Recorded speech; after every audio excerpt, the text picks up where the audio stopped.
Hello there, my name's Sam. I'm also known as author Samuel J. White on Facebook, and I'm an independent author.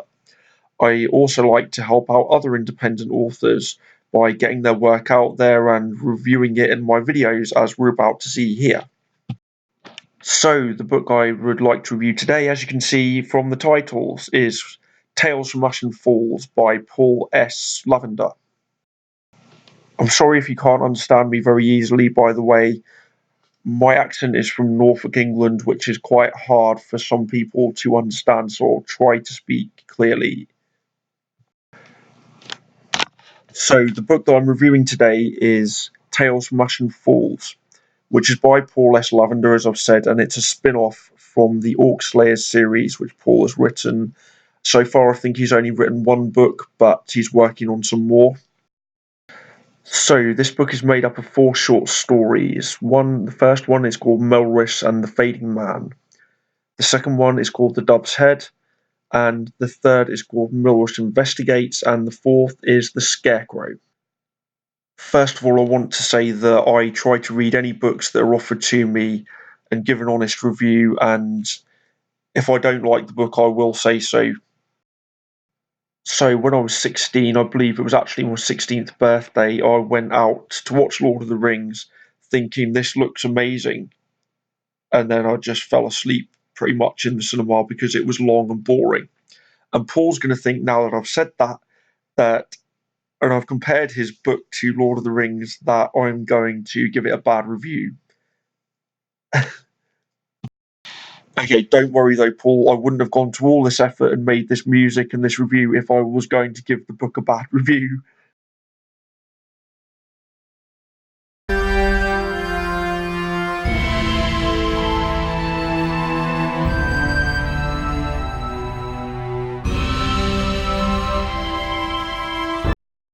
So Melrys is a half-elf, his father is an elf and his mother is human, which creates a lot of conflict for him due to the different cultures of backgrounds of where he comes from.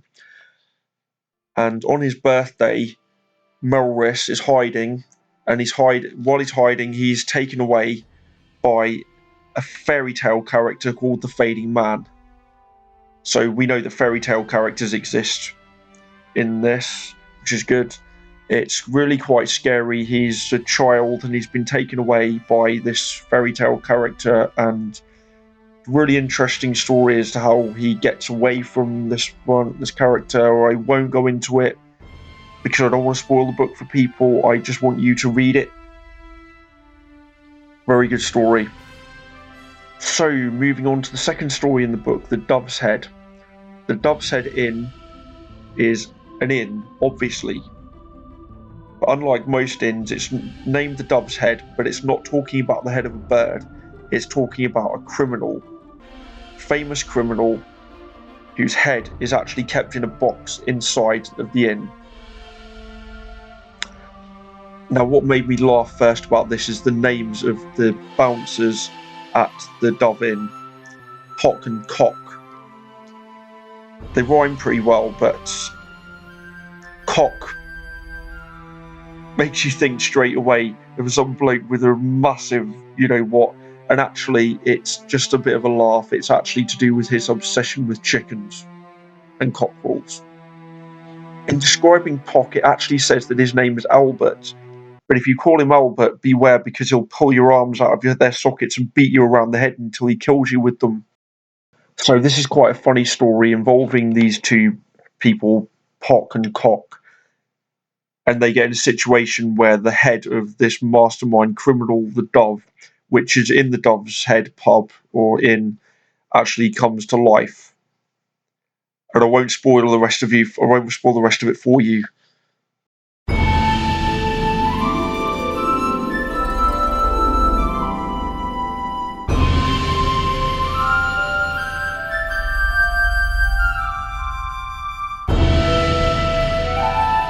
So on to the third story, Melrys Investigates. It's our old friend Melrys again. He's obviously not being killed by the Vanishing Man, or this happened before the Vanishing Man got him. I won't spoil the story for you. So Melrys and his friend the Raven, Cor, have found a dead body, and they're investigating how it's got there by using their magic. Again, very simple but nicely told story, explaining to us more about how the world that Paul Lavender has created works. For me, this is teaching me more about learning about the world in which the stories take place and what's possible, and how looking at how he finds out what exactly has killed this person. Again, another good story which I will not ruin the ending for you. So on to the last story, The Scarecrow. This again involves our friends Pock and Cock at the Dove's Head, only this time they're fighting an enemy called the Scarecrow. Among other things, the Scarecrow has risen an army of dead children to come and fight them. I'm not going to go into intricate details of the story again because I want you to read it yourself and find out more about it for yourself, but I really enjoyed this one too. I mean, who doesn't enjoy a good story about undead children attacking a pub? Love it. So my overall feelings of the book is that obviously this is just a spin-off, and I would love now to read the entire series of books which Paul was writing.